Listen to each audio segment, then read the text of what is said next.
The cold wind whipped across the English Channel on the morning of June 5, 1944, carrying with it the weight of destiny. General Dwight David Eisenhower stood at the window of Southwick House, his weathered hands clasped behind his back, watching the gray clouds roll across Portsmouth Harbor.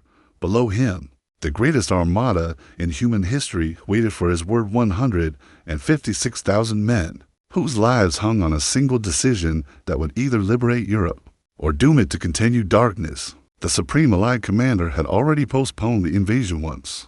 The meteorologists predicted clearing skies for the following day, but doubt knotted his military mind like a persistent wound.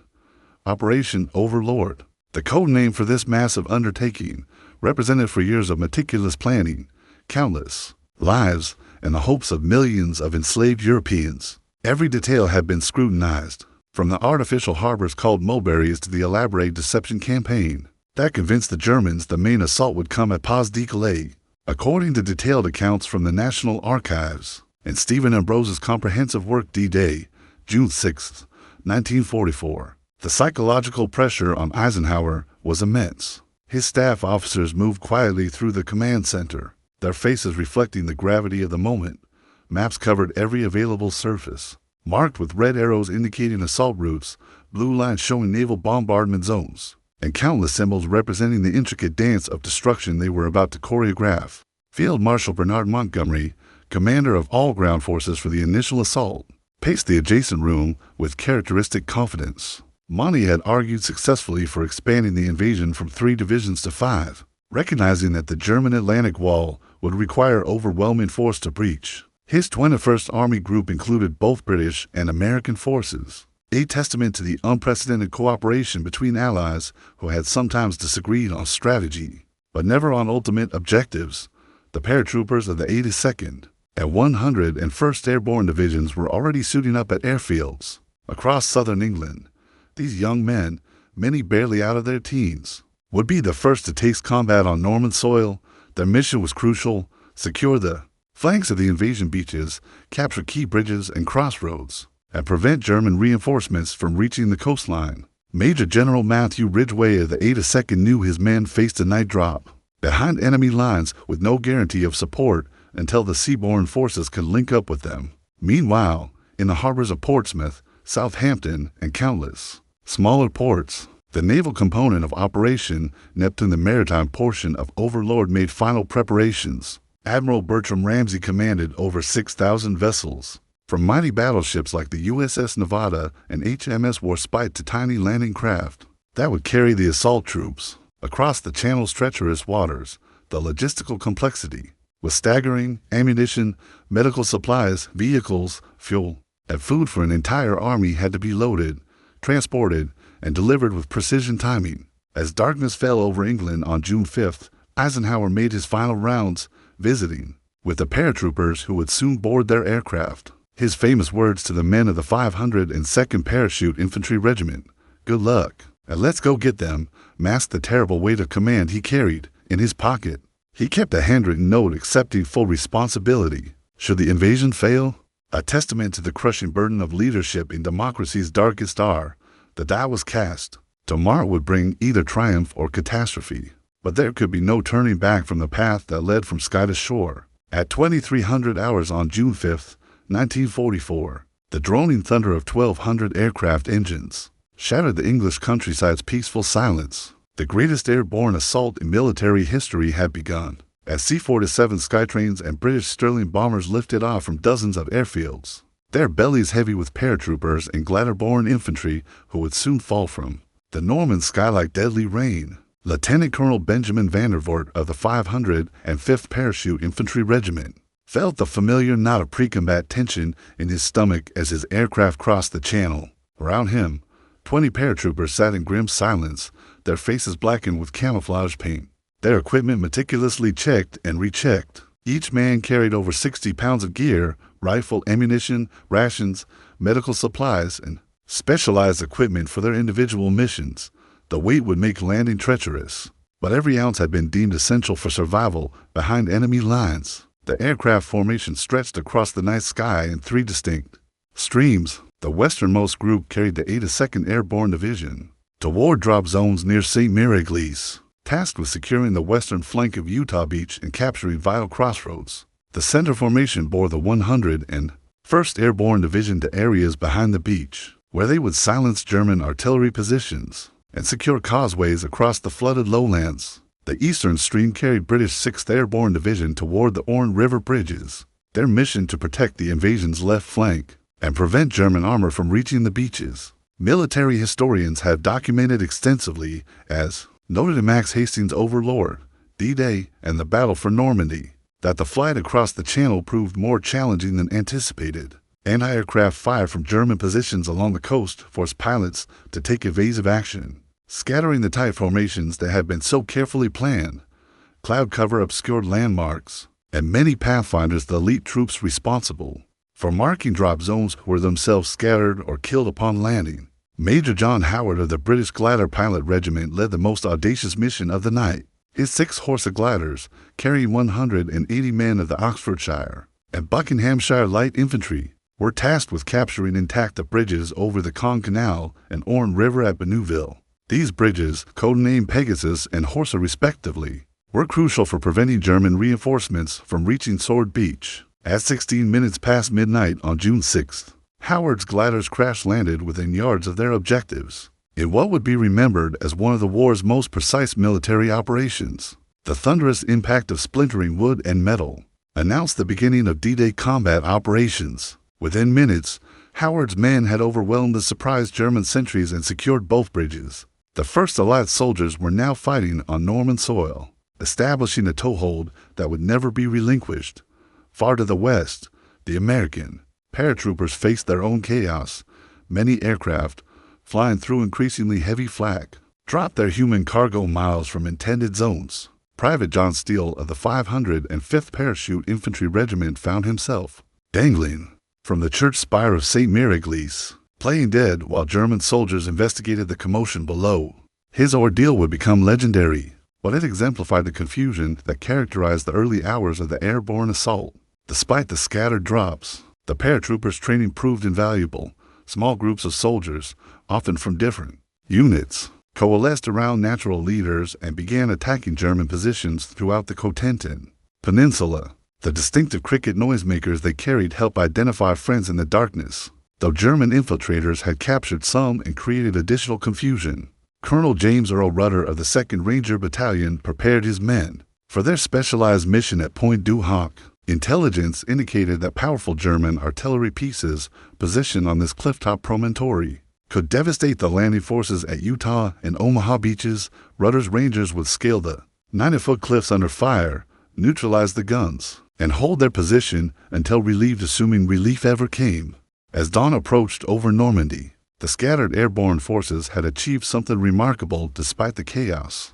They had created confusion throughout the German rear areas, severed communications, and established pockets of resistance that would tie down enemy reserves. The stage was set for the seaborne assault, but the paratroopers' work was far from finished. At 05:30 on June 6, 1944, the pre-dawn darkness over the Norman coast erupted in a symphony of destruction that announced the arrival of the Allied naval armada. The battleships USS Texas, USS Arkansas, HMS Warspite, and HMS Ramillies opened fire with their massive 14 and 15-inch guns, hurling shells weighing as much as small automobiles toward German fortifications that had taken for years to construct. The sound was apocalyptic, a rolling thunder that could be heard 20 miles inland and marked the beginning of the largest seaborne invasion in human history. Admiral Alan Kirk, commanding the Western Naval Task Force, coordinated the bombardment from his flagship USS Augusta. Through his binoculars, he could see the Norman coastline gradually emerging from the morning mist, revealing the concrete bunkers and steel obstacles that constituted Hitler's vaunted Atlantic Wall. Intelligence reports had provided detailed information about German defensive positions, but the reality of what lay ahead still sent a chill through even the most experienced naval officers. The naval bombardment was both magnificent and terrifying in its scope. Heavy cruisers USS Quincy, USS Tuscaloosa, HMS Belfast, and HMS Glasgow added their 8-inch guns to the devastating chorus, while dozens of destroyers closed to within 3,000 yards of shore to engage specific targets with surgical precision. The German coastal batteries, when they could respond through the overwhelming fire, sent shells splashing among the Allied vessels, but their accuracy was hampered by the smoke and chaos of the bombardment. Naval historians, as documented in Samuel Eliot Morrison's definitive The Invasion of France and Germany, have noted that the preliminary bombardment, while impressive, proved less effective than hoped against the most heavily fortified positions. The German bunkers, constructed of reinforced concrete, several feet thick, could withstand all but direct hits from the heaviest caliber shells. Many of the casemated guns remain operational despite the intense fire, ready to exact a terrible toll on the approaching landing craft. From the transport ships anchored 12 miles offshore, 130,000 assault troops, prepared for their date with destiny, the men of the 1st Infantry Division, veterans of North Africa and Sicily, checked their equipment with the calm professionalism of experienced soldiers. These Big Red One veterans would lead the assault on Omaha Beach, the most heavily defended sector of the invasion front. Their young faces, painted with waterproof camouflage, betrayed little emotion, but the tension was palpable as landing craft engines roared to life. The 4th Infantry Division, assigned to Utah Beach, faced different challenges. Their landing area had been shifted eastward due to strong currents, meaning they would come ashore in an unexpected location, with potentially different defensive arrangements. Brigadier General Theodore Roosevelt Jr., the 56-year-old son of the former president, had argued successfully to accompany the first wave despite his age and poor health. His presence would prove invaluable in the hours ahead. At Gold, Juno, and Sword Beaches, British and Canadian forces made final preparations for their assault. The 50th Northumbrian Division would lead the attack on Gold Beach, supported by specialized armor including flail tanks designed to clear minefields, and crocodile flamethrower tanks capable of incinerating bunkers. The 3rd Canadian Division faced the challenge of Juno Beach, where rough seas had delayed the landing schedule and concentrated the defenders' attention. The specialized engineering equipment accompanying the assault forces represented years of innovation and preparation. The 79th Armored Division, known as the Funnies, brought swimming Sherman tanks, bridge-laying vehicles, and fastened carriers designed to overcome specific obstacles. These mechanical marvels would prove crucial in breaching the Atlantic Wall's defensive systems. As the landing craft formed up for their run to shore, the naval bombardment reached crescendo. Rocket ships unleashed thousands of 5-inch rockets in concentrated salvos, creating a steel curtain intended to suppress German defenders in the final moments. Before the troops landed, the sound was indescribable, a continuous roar that seemed to shake the very foundations of the earth. From his command bunker overlooking Omaha Beach, German Colonel Gunther Blumentritt observed the approaching armada with professional admiration and growing dread. The dry 152nd Infantry Division had prepared for this moment for months, but the scale of the Allied assault exceeded even their worst fears. His orders were simple: hold the beaches at all costs and throw the invaders back into the sea. The stage was set for one of history's most crucial battles. In minutes, the fate of Western civilization would be decided on 6 miles of Norman sand. At 06:30 on June 6, 1944, the first Allied landing craft ground their steel bows into the Norman sand, and the Battle of Normandy began in earnest. The lead elements of the 4th Infantry Division splashed ashore at Utah Beach to discover they had landed nearly 1,000 yards south of their intended location, a mistake that would prove fortuitous, as the actual landing site was more lightly defended than the planned objective. Brigadier General Theodore Roosevelt Jr., armed with only a walking stick and an indomitable spirit, waded through the surf to personally assess the situation. Finding the beach defenses lighter than expected, but recognizing the confusion among his troops, he made the crucial decision to start the war from here, rather than attempt to relocate to the original landing sites. His leadership in those critical first hours would earn him the Medal of Honor and establish the foothold that allowed 21,000 troops to come ashore at Utah with remarkably light casualties. Fewer than 200 men. The situation at Omaha Beach told a vastly different story. The men of the 1st and 29th Infantry Divisions found themselves trapped in a killing field that would earn the grim nickname Bloody Omaha. The pre-invasion bombardment had failed to neutralize the German strongpoints, and the 352nd Infantry Division was ready. Machine gun fire from positions designated WN-72 and WN-73 swept the beach approaches, while mortars and artillery rained death from the bluffs above. Captain John Spaulding of the 16th Infantry Regiment led one of the few successful early penetrations of the Omaha defenses, gathering survivors from several decimated companies. He found a narrow gully that provided some protection from the murderous crossfire. With Bangalore torpedoes and sheer determination, his small force blasted through the wire obstacles and began the arduous climb up the 100-foot bluffs. Their success would inspire other small Union actions that gradually weakened the German defensive line. Military historians have extensively documented, as recorded in Stephen Ambrose's D-Day, June 6, 1944, that the crisis at Omaha reached its peak around 0830, when Rear Admiral John Hull seriously considered evacuating the beach. The water's edge was littered with destroyed landing craft, burning vehicles, and the bodies of soldiers who had given their lives for a few yards of blood-soaked sand. Only the individual heroism of small Union leaders and the supporting fire from destroyers willing to risk grounding in shallow water prevented a complete disaster. USS Frankfurt, USS McCook, and USS Carmack close to within 1,000 yards of shore, so close that crews could see individual German soldiers in the bunkers. Their 5-inch guns methodically engaged each strong point, often using direct fire at nearly point-blank range.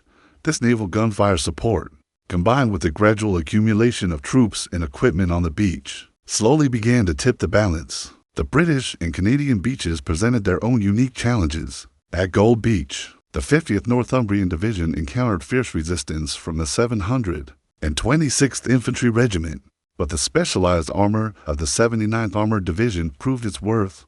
Flail tanks cleared paths through the minefields, while AVR East's Armored Vehicle Royal Engineers demolished concrete obstacles with their massive petard mortars. Juno Beach witnessed some of the day's fiercest fighting, as the 3rd Canadian Division stormed ashore against determined opposition from the 716th Infantry Regiment. The Canadians, many of whom had waited years for the opportunity to close with the enemy, advanced with remarkable tenacity. The Queen's Own Rifles of Canada and the North Shore Regiment paid a heavy price in blood, but established a beachhead that would never be surrendered. At Sword Beach, the British 3rd Infantry Division achieved the deepest penetration of the day, advancing nearly 6 miles inland, before being halted by the 21st Panzer Division's counterattack. The Staffordshire Yeomanry swimming Sherman tanks provided crucial fire support, as infantry fought their way through the coastal villages of Hermanville and Colville. The German response was hampered by confusion and conflicting orders. Field Marshal Erwin Rommel was in Germany celebrating his wife's birthday, while his superior, Field Marshal Gerd von Rundstedt, remained convinced that Normandy was merely a feint and the real invasion would come at Pas de Calais. This strategic paralysis prevented the immediate commitment of panzer reserves that might have thrown the invasion back into the sea. By midday, despite horrific casualties and moments of near disaster, the Allied forces had established themselves on Norman soil. The Atlantic Wall, Hitler's impregnable fortress, had been breached at 5 separate points. The price had been terrible, over 4,000 casualties on the first day, but the foothold in Western Europe was secure. The liberation of France had begun, though the hardest fighting still lay ahead. By nightfall on June 6, 1944, over 150,000 Allied soldiers had established precarious footholds along 50 miles of Norman coastline, but the battle for France was far from won. The scattered airborne forces inland continued their desperate fight to maintain crucial crossroads and bridges, while the exhausted assault troops on the beaches worked frantically to consolidate their gains. Before the inevitable German counterattack, the 21st Panzer Division, under the command of General Edgar Feuchtinger, launched the only significant armored counterattack of D-Day in the late afternoon. Their objective was to drive through the gap between Juno and Sword Beaches and reach the coast, potentially splitting the British invasion force. However, the panzers advanced without infantry support and found themselves facing not only determined resistance from the Staffordshire Yeomanry, but also the concentrated fire of every Allied warship within range. Lieutenant Colonel Hans von Luck, commanding the 21st Panzer's Reconnaissance Battalion, would later describe the Allied naval gunfire as like the hammer of Thor. The massive shells from battleships and cruisers, directed by forward observers who had landed with the assault troops, turned the Norman countryside into a moonscape of craters and destruction. The German counterattack, though initially promising, was beaten back with heavy losses as Allied air power joined the devastating offensive fire. According to comprehensive post-war analysis documented in Max Hastings' Overlord, D-Day, and the Battle for Normandy, the failure of the 21st Panzer Division's counterattack represented a crucial turning point. Had the Germans been able to reach the beaches and establish overlapping fields of fire between their coastal strongpoints and mobile armor, the invasion might have been contained or even repelled. The logistical miracle that followed the initial landings proved as crucial as the combat operations themselves. The artificial harbors, known as mulberries, began arriving off the Norman coast within days of the invasion. These massive concrete caissons and steel pontoons, towed across the channel in one of engineering history's greatest achievements, would eventually handle more cargo tonnage than the major port of Le Havre. The rapid buildup of supplies, vehicles, and reinforcements through these temporary harbors would prove decisive in sustaining the Allied advance. General Omar Bradley, commanding the 1st United States Army, worked tirelessly to expand the American beachheads and link them with the scattered airborne forces. The capture of Trenton on June 12 finally connected Utah and Omaha beaches, creating a continuous front that could not be easily breached by German counterattacks. The price for this consolidation was paid in the hedgerow country of the Cotentin Peninsula, where every field became a fortress and every advance was measured in yards rather than miles. The hedgerows of Normandy presented challenges that no amount of training had fully prepared the Allied forces to meet. These ancient earthen barriers, topped with centuries-old trees and brambles, created natural fortifications that heavily favored the defender. German machine gun teams could command entire fields with interlocking fire, while mortars registered on every gap and gateway provided devastating indirect fire support. Sergeant Curtis Cullen of the 102nd Cavalry Squadron developed the innovation that would prove crucial in breaking the hedgerow deadlock. His rhinoceros device, welded steel teeth fashioned from German beach obstacles, allowed Sherman tanks to bolt through the hedgerows rather than climb over them. This simple but effective modification transformed the tactical situation and enabled armored forces to provide close support to advancing infantry. The capture of Cherbourg on June 27 marked the first major strategic objective achieved by the Allied forces. The 7th Corps, under the command of Major General J. Lawton Collins, fought a methodical campaign up the Cotentin Peninsula against determined resistance. From the German garrison, the port facilities, though extensively demolished by the retreating Germans, would eventually provide the logistical base necessary for sustained operations in Western Europe. Meanwhile, British and Canadian forces faced their own challenges in their attempts to capture the strategic city of Caen. General Montgomery's plan called for the rapid seizure of this crucial road junction, but German resistance proved far more tenacious than expected. The 12th SS Panzer Division Hitler Youth, composed largely of fanatical 17- and 18-year-old volunteers, fought with suicidal determination to hold every street and building. The battle for Villers-Bocage on June 13 demonstrated both the potential and limitations of Allied armored tactics. The 7th Armored Division's attempt to outflank Caen was shattered by SS Obersturmführer Michael Whitman's Lone Tiger tank, which destroyed an entire column of British armor in a matter of minutes. This tactical defeat forced a fundamental reassessment of Allied armor employment and highlighted the continuing superiority of German tank design and crew training. By the end of June, the Allied beachhead extended nearly 20 miles inland and contained over 850,000 troops. The invasion had succeeded beyond the most optimistic pre-war planning, but the cost had been enormous. Over 62,000 casualties had been suffered in establishing the foothold, and the German defenders showed no signs of collapse. The real test of Operation Overlord was yet to come. July 9, 1944 brought the grinding warfare of attrition that would characterize the Normandy campaign's middle phase. The ancient city of Caen, D-Day's primary objective that should have fallen within hours of the landing, remained stubbornly in German hands after 6 weeks of increasingly desperate Allied attacks. The medieval streets and stone buildings provided perfect defensive positions for the 12th SS Panzer Division Hitler Youth, whose fanatical resistance had turned the city into a charnel house. General Bernard Montgomery, commanding all Allied ground forces, faced mounting pressure from both his American allies and his own government to break the deadlock. His reputation for methodical warfare, earned through victories in North Africa, was being challenged by critics who demanded more aggressive action. The planned Operation Epsom, a flanking movement around Caen's western approaches, had been launched on June 26, but had gained only a few miles at the cost of thousands of casualties.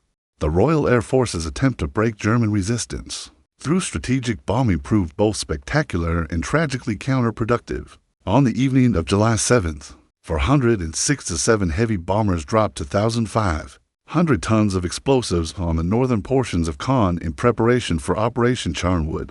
The bombing created massive rubble barriers that actually strengthened the German defensive positions, while making Allied armored advance nearly impossible. Military historians have extensively analyzed, as documented in John Keegan's Six Armies in Normandy, how the urban warfare in Caen represented a new type of combat for which neither side was fully prepared. House-to-house fighting required specialized tactics and equipment that differed dramatically from the mobile warfare both armies had practiced. The German defenders, many of them teenagers from the Hitler Youth Division, fought with a desperation born of ideological indoctrination and the knowledge that retreat meant certain death at the hands of SS military police. Captain Sidney Jerry of the Somerset Light Infantry would later describe the fighting in Caen as more intense than anything we had experienced in the desert. His company, reduced to fewer than 30 men after weeks of continuous combat, was tasked with clearing a single city block that took 3 days and cost 12 more casualties. Each building became a fortress, with German snipers, machine gun, Ness, and Panzerfaust teams contesting every room and stairway. The introduction of new weapons technology added to the battle's intensity. The German Panzerfaust anti-tank rocket, effective against Allied armor at ranges up to 150 meters, turned every street corner into a potential tank killer's lair. Allied forces responded with flamethrower teams and specialized urban warfare equipment, but the advantage remained with the defenders who knew every cellar and back alley. The 59th Staffordshire Division's assault on the Caen suburb of Ypres exemplified the tactical challenges facing Allied forces. Despite extensive artillery preparation and close air support, the attack bogged down in brutal street fighting that lasted for days. The division's war diary recorded, "Enemy resistance is fanatic. Each house must be taken individually. Casualties are heavy, but morale remains high."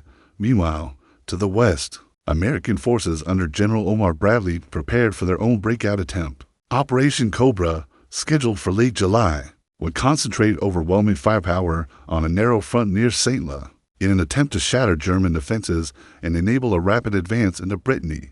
The plan required precise coordination between ground and air forces, as over 1,000 aircraft would deliver concentrated bombing immediately ahead of attacking troops. The German 7th Army, commanded by General Friedrich Dahlmann until his death from a heart attack on June 28, struggled to contain the expanding Allied beachhead with increasingly limited resources. Reinforcements arriving from other fronts found themselves thrown piecemeal into defensive battles, unable to mount the coordinated counteroffensive that might have driven the Allies back into the sea. SS Oberfuhrer Kurt Meyer, commanding the 12th SS Panzer Division at age 33, became the youngest divisional commander in the German army. His tactical skill and the fanatical courage of his young soldiers had held Caen against overwhelming odds, but ammunition shortages and constant Allied air attacks were gradually wearing down his forces. Meyer's post-war testimony revealed that by mid-July, his division was operating on less than 30% of authorized strength. The countryside around Caen bore witness to some of the war's most intense tank battles. The Battle for Hill 117, a strategically crucial high ground overlooking the city, raged for 3 weeks as British armor repeatedly assaulted prepared German positions. The hill slopes were littered with the burned-out hulks of Sherman, Cromwell, and Tiger tanks, testament to the deadly effectiveness of both sides' anti-tank weapons. By the end of July, portions of Caen had finally fallen to British and Canadian forces, but the cost had been staggering. The city lay in ruins, its civilian population evacuated or dead, its ancient buildings reduced to rubble-filled shells. The Allies had learned painful lessons about urban warfare that would serve them well in the campaigns ahead, but the price in blood had been almost unbearable. July 25, 1944, dawned clear and hot over the Norman hedgerow country southwest of Saint-Lô, where the fate of Operation Overlord would be decided in the next 72 hours. At 09:30, the earth itself seemed to convulse as 1,500 heavy bombers of the 8th Air Force began the most concentrated tactical bombing mission in military history. Operation Cobra, General Omar Bradley's plan to smash through German defenses and breakout of the Normandy beachhead was about to unleash hell on a front barely 3 miles wide. The bombers, flying in formation so dense they darkened the sky, dropped over 3,000 tons of high explosive and fragmentation bombs on German positions defended by the battered remnants of Panzer Lehr Division. General Fritz Bayerlein, the division's commander, had survived the North African campaign and the retreat through Sicily, but nothing had prepared him for the apocalyptic destruction that now rained from above. The earth shook like an earthquake. He would later recall, "My front lines looked like the surface of the moon." The bombing, despite its devastating effect on German morale and communications, tragically demonstrated the perils of close air support. Bombing errors resulted in short drops that fell among the 1st Infantry Division's assault positions, killing over 100 American soldiers and wounding nearly 600 more, including Lieutenant General Leslie McNair, the highest-ranking American officer killed in the European theater. The tragedy nearly caused Bradley to call off the attack, but reports from forward observers indicated that German resistance had been shattered. According to detailed accounts preserved in the United States Army's official history, as documented in Russell Weigley's Eisenhower's Lieutenants, the breakthrough achieved by the Cobra bombing marked the beginning of the end for German resistance in Normandy. The psychological impact on surviving German defenders was as devastating as the physical destruction. Entire companies simply ceased to exist, their positions obliterated by the concentrated bombing that preceded the American ground assault. Major General J. Lawton Collins, commanding the 7th Corps, had positioned his forces for maximum exploitation of any breakthrough. The 2nd Armored Division and 1st Infantry Division spearheaded the assault, their Sherman tanks equipped with the hedgerow-cutting devices that had proven so effective in earlier battles. Behind them, the 3rd Armored Division waited to exploit any gap in German defenses and race toward the Brittany ports. That remained a crucial Allied objective. The German response to Cobra revealed the fundamental weakness of their defensive strategy. With most reserves committed to containing the British around Caen, few mobile forces remained available to counter the American breakthrough. The 2nd SS Panzer Division rushed from the eastern sector, arrived piecemeal, and was defeated in detail by overwhelming Allied air power and artillery concentration. By July 28th, American armored spearheads had advanced over 20 miles from their starting positions, reaching the outskirts of Coutances and threatening to cut off German forces. Throughout the Cotentin Peninsula, the breakthrough had achieved everything Bradley had hoped for and more, transforming a static defensive battle into the mobile warfare that favored Allied material superiority. The capture of Avranches on July 31st opened the door to Brittany and marked the beginning of the great pursuit that would carry Allied forces to the Rhine. General George Patton's 3rd Army, officially activated on August 1st, poured through the gap created by Cullen's corps and began the rapid advance that would liberate most of Brittany within weeks. Patton's aggressive leadership and his army's mobility perfectly suited the changed tactical situation.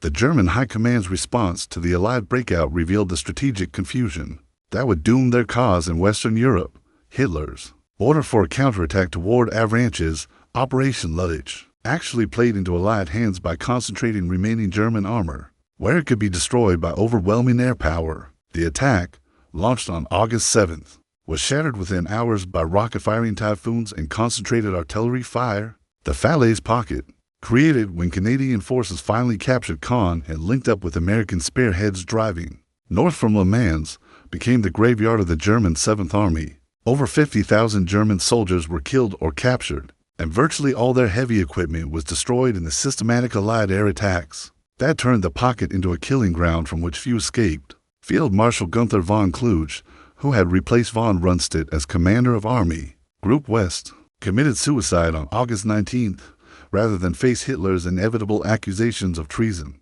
His final message to the Führer accurately predicted that the unequal struggle is approaching its end and that Germany must seek political solutions to avoid total destruction. By August 25th, Paris had been liberated by the 2nd French Armored Division and the 4th Infantry Division, fulfilling Charles de Gaulle's dream of French forces leading the liberation of their capital.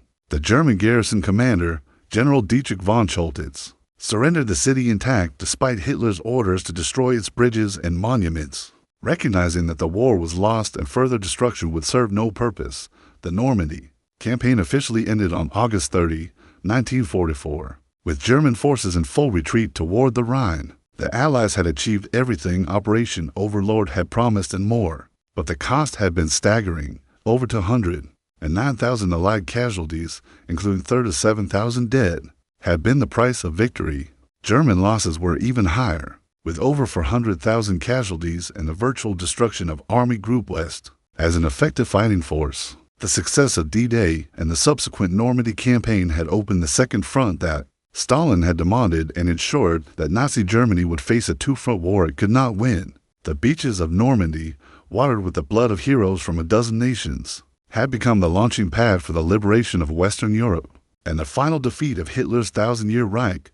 The story that began with paratroopers falling from the Norman sky had ended with Allied armies racing toward Germany itself, carrying with them the hopes and dreams of millions who had suffered under Nazi oppression. From sky to shore, and from shore to victory, the Allied forces had written one of history's greatest military achievements in the sand and stone of Normandy.